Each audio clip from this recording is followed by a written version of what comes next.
La Ley de Seguridad Interior, militarización o regularización de la presencia de los militares en la calle. Esta polémica se ha vuelto a avivar esta semana después de las declaraciones del presidente de la Junta de Coordinación Política de la Cámara de Diputados, que hoy dice que puede aprobarse esta ley de manera rápida, en fast track, incluso antes del Día del Ejército, el próximo 19 de febrero. Después de que en diciembre, usted recordará, la cúpula militar reclamó al Congreso que expidiera esta ley para regularizar, para normalizar, para darle un marco a la actuación de las Fuerzas Armadas, o si no, regresaría a los cuarteles. De esto vamos a hablar hoy en Opiniones Encontradas. Muchas gracias por estar con nosotros en este programa en el que todas las ideas se pueden cuestionar siempre que se debatan. Soy José Buendía y le dejo mi Twitter, José Buendía MX, para que me mande sus comentarios y acompáñame a ver unos datos rápidos de contexto para venir a nuestro foro a tener nuestro debate de hoy.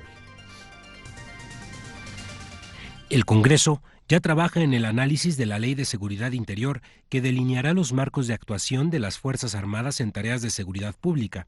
En el Senado, no obstante, se ha pedido vincular la aprobación del mando policial mixto que sigue pendiente en la Cámara de Diputados.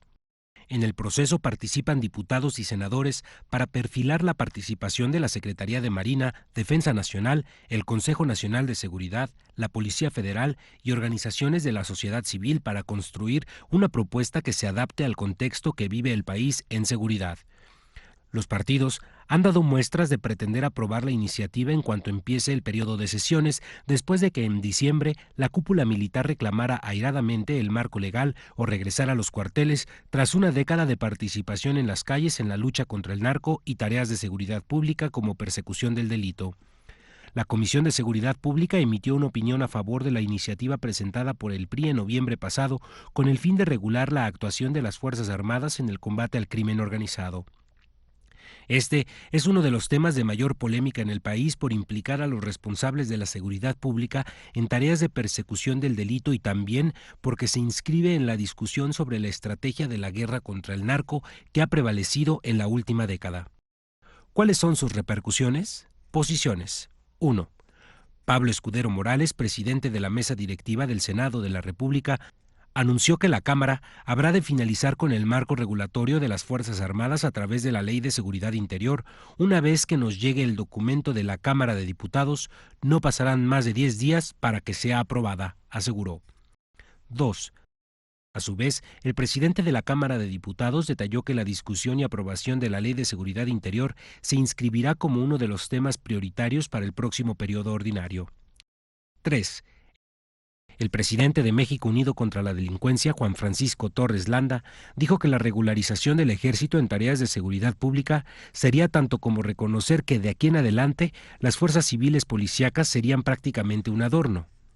4.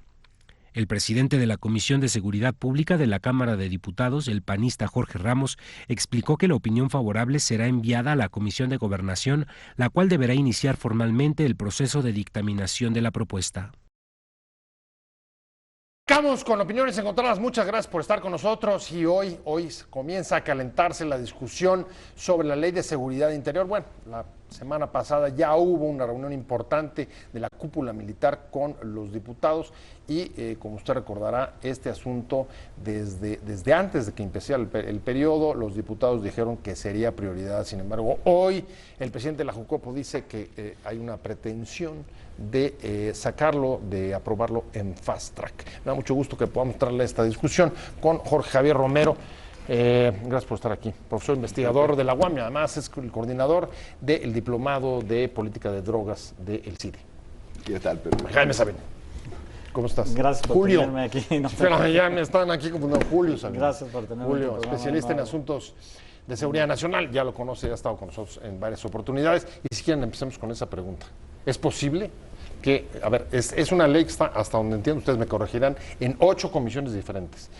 Tiene que sacar el dictamen la Comisión de Gobernación, que todavía no se ha reunido, y elevarlo luego a la Jucopo. todo eso es posible. De aquí al 19 día del Ejército es posible que haya una ley fast track, como está diciendo el presidente. Si se empeñan en legislar sin considerar la evidencia, sin hacer un análisis serio de lo que están haciendo, por supuesto que pueden hacer, si son unos atrabiliarios, ¿no? Son atrabiliarios y arbitrarios. Eso es una de las cosas que ha caracterizado el Congreso mexicano, ¿no? Cuando tienen temas en los que están presionados, como en este, que tiene detrás un chantaje de las Fuerzas Armadas, evidentemente que lo pueden hacer. ¿Cómo lo ves? ¿Tú lo ves viable, Julio? Yo creo que lo saquen, digamos, pues en días. No sería lo ideal. Yo creo que es una ley que tienen que estudiar más para hacer una buena ley, para hacer una ley que le sirva al Estado mexicano y sobre todo que le sirva al pueblo de México.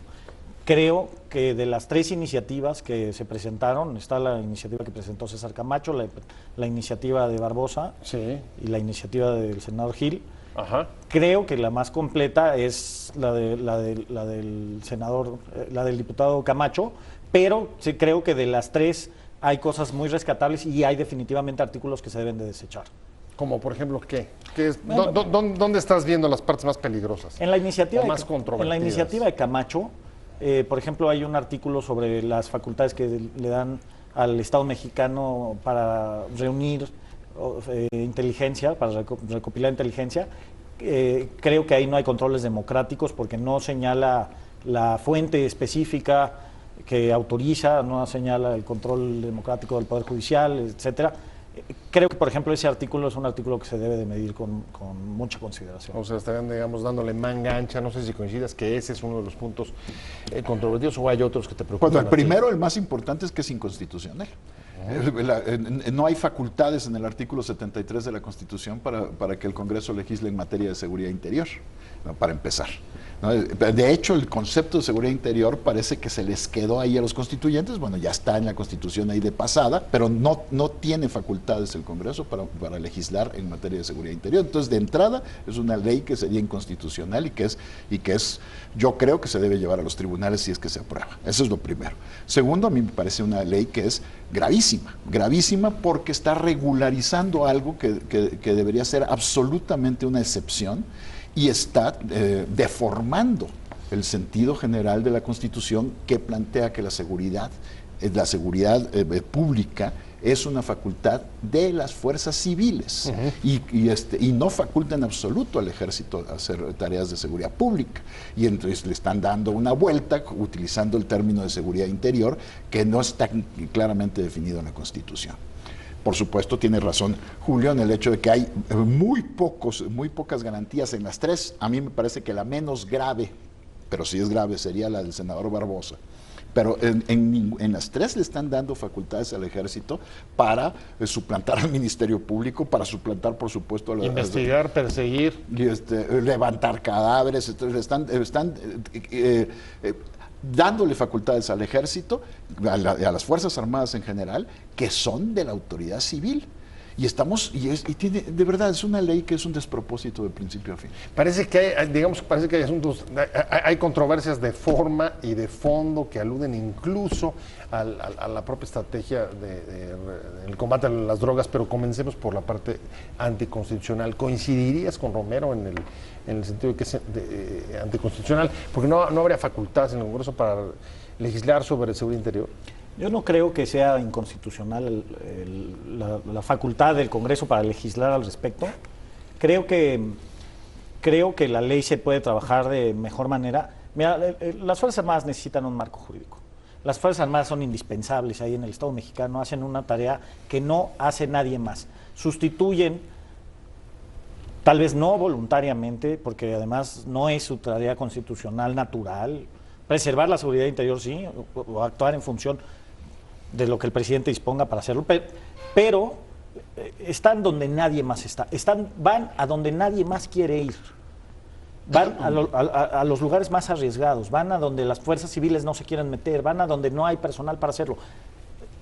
Es indispensable que las Fuerzas Armadas tengan un marco jurídico que les regule su actuación. Yo no sé si con esta ley de seguridad interior, tal como se plantea, porque se plantea en una manera de excepcionalidad, en efecto, que se haga una declaratoria de seguridad interior, y entonces eso le daría facultades distintas a las de su ley orgánica, por decirlo así, a las Fuerzas Armadas, pero en realidad las Fuerzas Armadas hacen ese trabajo en todo el país todo el tiempo.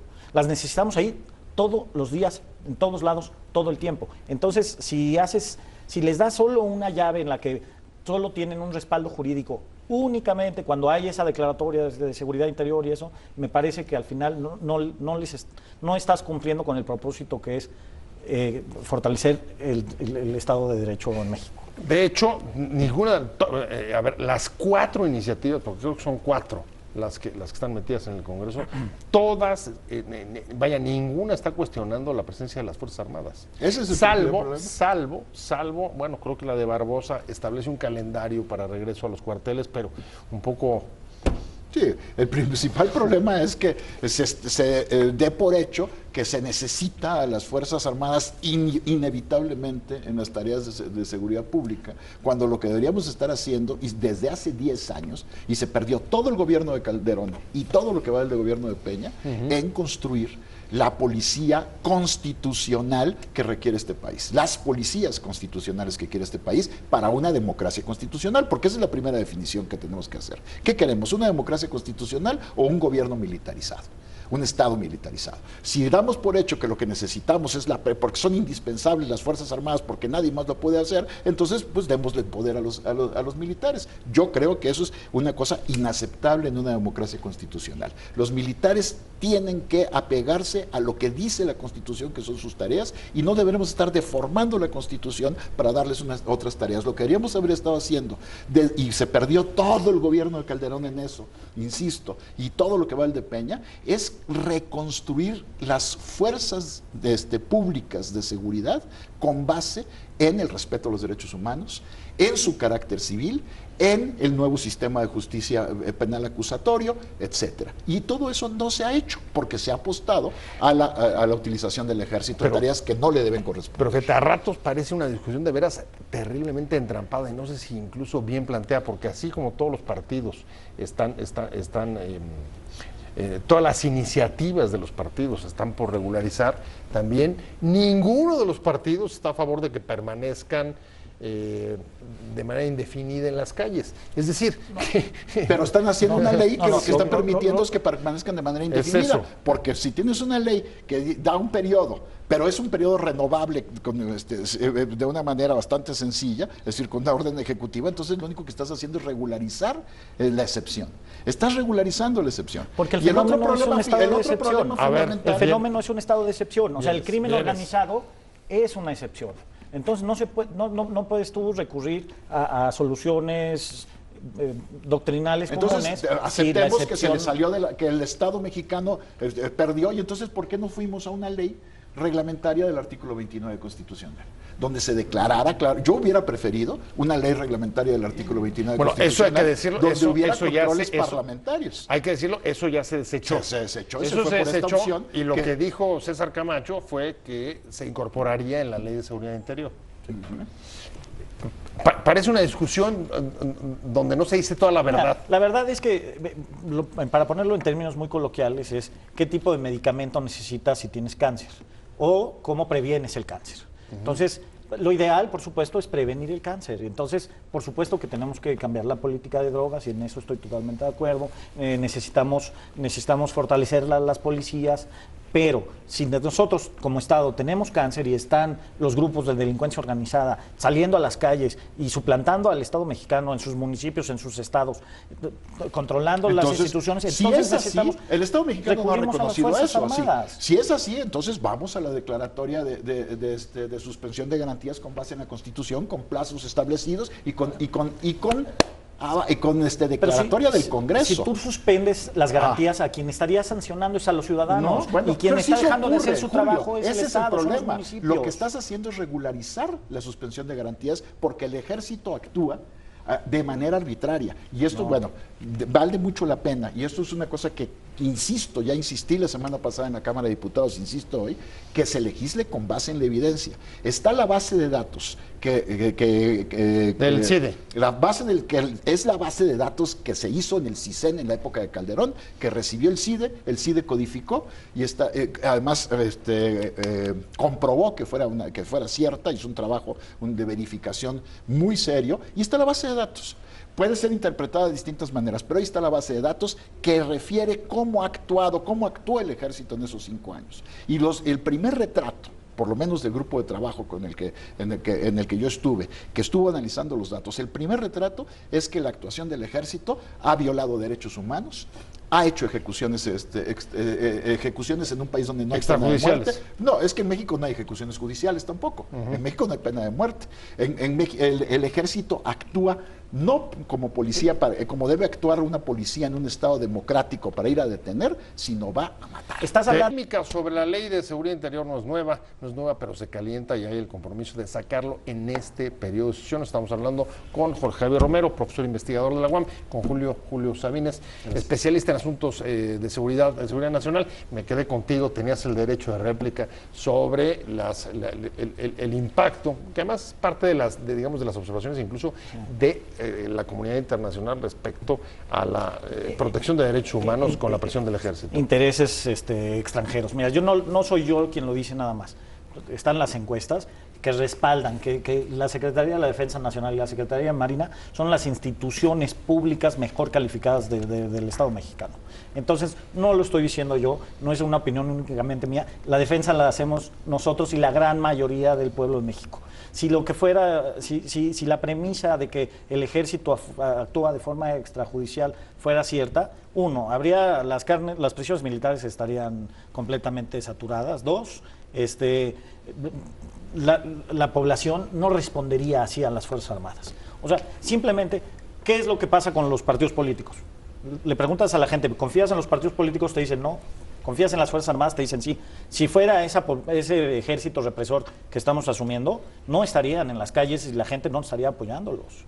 Las Fuerzas Armadas, el general Cienfuegos ha hecho instrucciones clarísimas al respecto de apegarse a los derechos humanos. No conozco yo un general que voluntariamente las desobedezca. Está la disculpa además que pidió ahí ¿te acuerdas cuando se descubrió aquella ejecución? Pero es que eso de que estarían las prisiones militares llenas, querría decir que no hay impunidad. En el país de la impunidad, por supuesto, que está el caso de Tlatlaya. ¿Quién está preso por el caso de Tlatlaya cuando se probó lo de Tlatlaya?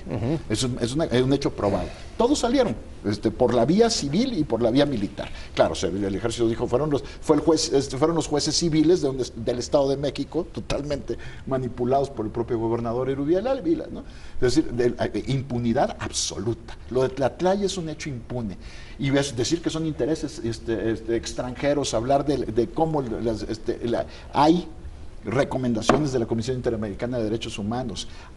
Está el estudio que hizo Open Society. Acaba de salir el Washington Office of Latin America sobre el mismo tema, que están señalando que hay evidencias que permiten conjeturar que el ejército está actuando violando derechos humanos constantes. La población... ¿Quién está financiando eso? Bueno, entonces ya vamos a irnos a la financiación. Que la población vea bien que se mate a los delincuentes, a mí no me parece una buena noticia, ¿no? La población lo ve bien.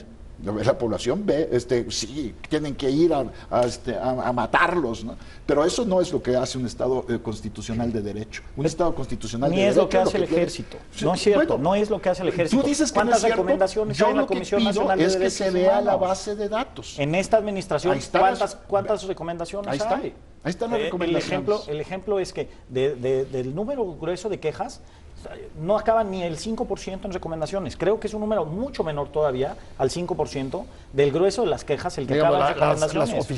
Las oficiales de la Comisión Nacional de Derechos Humanos.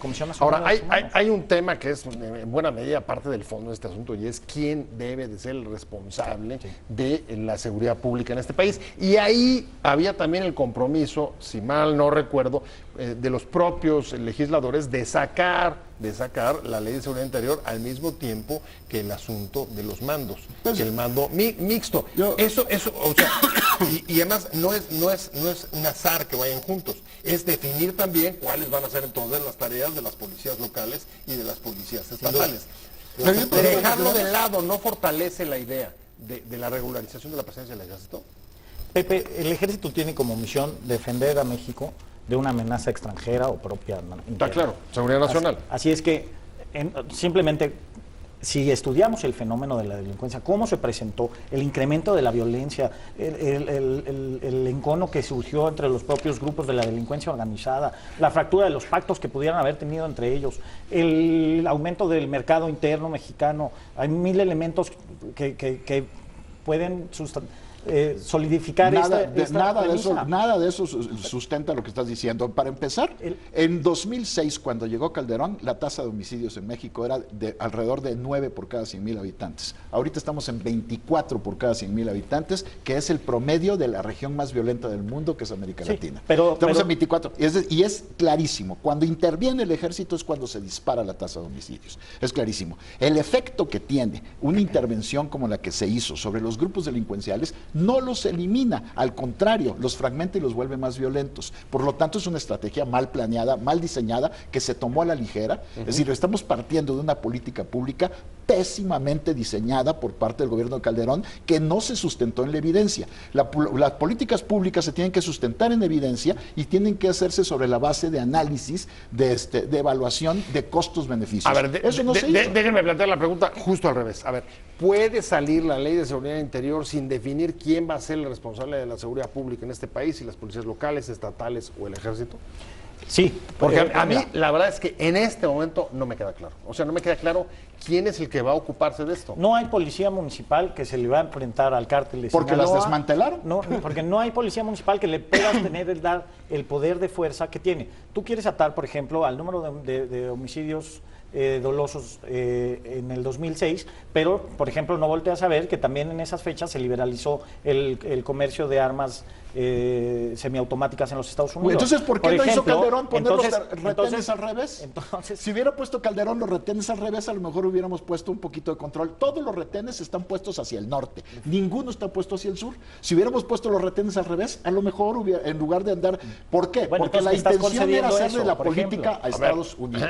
La intención era hacerle la política de drogas a Estados Unidos para congraciarse con el gobierno de Bush sin hacer absolutamente ningún análisis serio de costo-beneficio de lo que se estaba haciendo. Sobre la política, fue una política tomada, mal hecha, y además que ha hecho que durante 10 años no se haga lo que se tiene que hacer, que es construir precisamente los que deben ser responsables de la seguridad pública en este país. Y no podía estar más de acuerdo yo contigo. En 10 años se ha ocupado al ejército sin que se debiera ocupar al ejército, porque desafortunadamente es la única respuesta que se podía dar. Y estoy de acuerdo contigo, pero en que eso retrasó, o sea, la estrategia de los últimos 10 años explica de una manera el atraso de las propias policías. Mira, al final deben ser los policías los que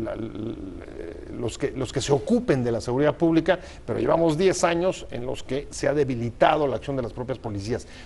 ¿Lo ves tú así o no? Quiero hacer dos distinciones. La primera es que no es lo mismo seguridad pública que seguridad interior. En efecto, las Fuerzas Armadas no deberían de estar atendiendo asuntos relativos a seguridad pública. Lo hacen constitucionalmente por las tesis de la Suprema Corte de Justicia, que les dijo que pueden actuar en coadyuvancia de las instituciones de seguridad pública. Pero no es su objeto, no es su objetivo atender delitos del fuero común, no lo es. Pero seguridad interior es cuando las instituciones nacionales se ven en riesgo, cuando cualquier factor del Estado mexicano se ve vulnerado. Y entonces, el siguiente tema es, la siguiente distinción es, depende de qué delito estamos hablando o qué mal nos está atacando. ¿Cuál es la amenaza? Y en función a la amenaza, ¿quién tiene que responder a ella? Si tú me dices, hay homicidio en las calles y hoy aquí saliendo a alguien les robaron la cartera y le dispararon, o sea, no es el ejército. Es un poco, a ver, como una especie de idea de subsidiariedad. Es una idea de subsidiariedad en función, por supuesto, en función a la amenaza. Si la amenaza fuera una fuerza invasora, por decir cualquiera, pues te esperarías que quien atendiera eso pone en riesgo a la permanencia del Estado mexicano, fueran las Fuerzas Armadas. Lo mismo pasa en forma local, por eso la Ley de Seguridad Interior tiene una razón de ser.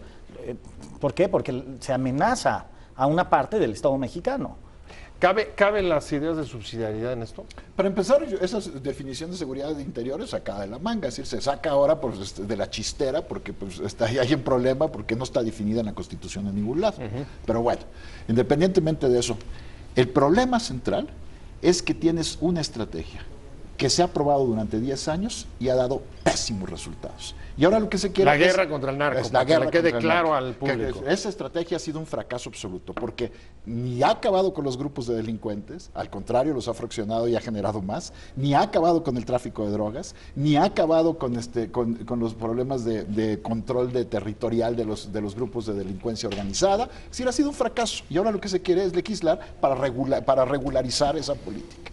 ¿Qué se pretende con esa ley? Es lo que yo me pregunto. El discurso de enero del general Cienfuegos a mí me parece ilustrativo. Es un discurso improvisado, donde le salió del corazón decir que los soldados ya no quieren obedecer. Diciembre. Sí. ¿Fue en diciembre o en enero? Bueno, diciembre. Ya no quieren obedecer. Ya no quieren obedecer porque tienen miedo de que los detengan y los acusen por violar los derechos humanos. Los soldados de México son patriotas. Entonces, y son ¿qué quiere decir eso? Que lo que quiere el general es una ley para que no se juzgue a los soldados por violar derechos humanos. ¿Por qué quieren una ley exprofeso los militares? ¿Por qué no, en todo caso, asumen que están haciendo tareas que no les corresponden constitucionalmente de una manera subsidiaria a las policías y entonces que se tienen que comportar con las reglas que le deberían corresponder a las policías? Y el hecho es que además ha sido un fracaso. Yo lo que quiero ver es que legislen y que nos digan cuáles son los datos que dicen que la estrategia de tener a las Fuerzas Armadas en las calles ha sido eficaz para algo. ¿Por qué, retomo la pregunta, el interés de las Fuerzas Armadas en la ley? No, bueno, porque las Fuerzas Armadas están participando en un proceso, en un fenómeno criminal sobre el cual no tienen un marco jurídico que las respalde. Que respalde. ¿Para qué? ¿Respaldarlas para qué? Para decirle al público con claridad, faltan atribuciones y unas reglas claras sobre cómo operan en las calles desde hace 10 años. No es el fenómeno. Primero, no se estaba luchando contra el narcotráfico solamente. No, se estaba. La primera misión fue recuperar las calles de las bandas del crimen organizado que las tenían totalmente tomadas. Michoacán. Y se ha hecho un esfuerzo por irse en ese sentido. Ahora, territorialmente no se puede estar presente en todo y no puedes tú solo asumir que las fuerzas de seguridad pública locales no tienen un papel que jugar, ni de reconstruir el tejido social, ni los gobiernos estatales para fomentar el desarrollo, que es indispensable para que el crimen disminuya.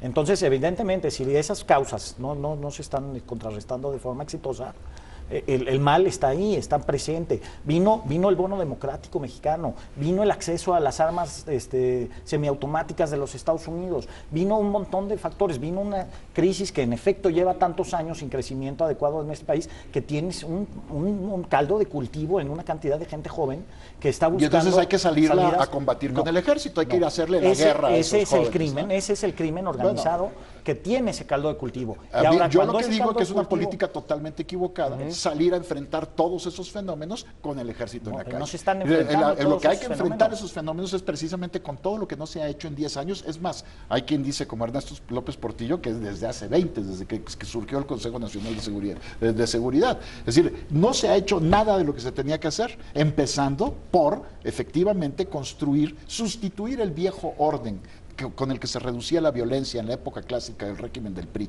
que era un orden que reducía la violencia negociando la desobediencia de la ley, a través, por ejemplo, de las policías locales. Exacto. Me quedan 2 minutos rapidísimo y regresaría a la pregunta original. En caso de que salga Fast Track, ¿qué implicaciones crees que tenga o qué significado va a tener para el país? Pues a mí me parece que es un retroceso en la construcción de un orden constitucional democrático.